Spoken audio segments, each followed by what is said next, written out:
In today's video, I'm going to teach you how to create a relationship Microsoft Access tutorial. By the end, you'll know how to link tables properly so your data stays consistent and your queries become more powerful. Start by opening Microsoft Access and loading the database you want to work with.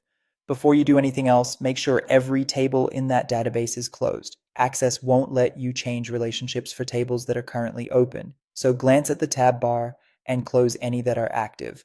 This quick check prevents error messages later. Next, go to the Database Tools tab on the ribbon and choose Relationships. This opens a dedicated window that shows how your tables connect. If you don't immediately see the tables you plan to link, click Show Table on the Relationships Design tab.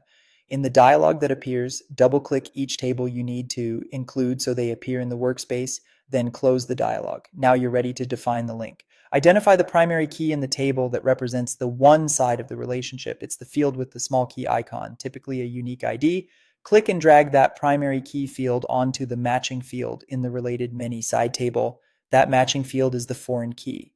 A crucial tip here, the data types must be compatible. For example, if the primary key is an auto number, the foreign key should usually be a number with a matching field size. If types don't match, Access can't form the relationship. When you drop the field, the Edit Relationships dialog opens. Check that the correct tables and fields are listed on each side. This is your moment to verify you're connecting exactly what you intend. Before creating the relationship, enable and force referential integrity.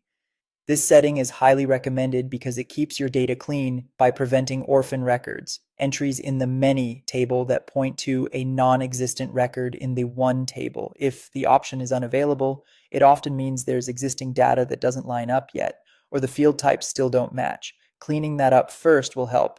Click Create to finalize the relationship. Back in the Relationships window, you'll see a line connecting the two tables.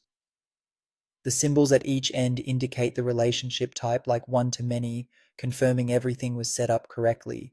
Finally, save your relationship layout so you can return to it later. Click the Save icon, or simply close the Relationships window and confirm when prompted. That's it. Your tables are now properly related and ready for reliable queries, forms, and reports.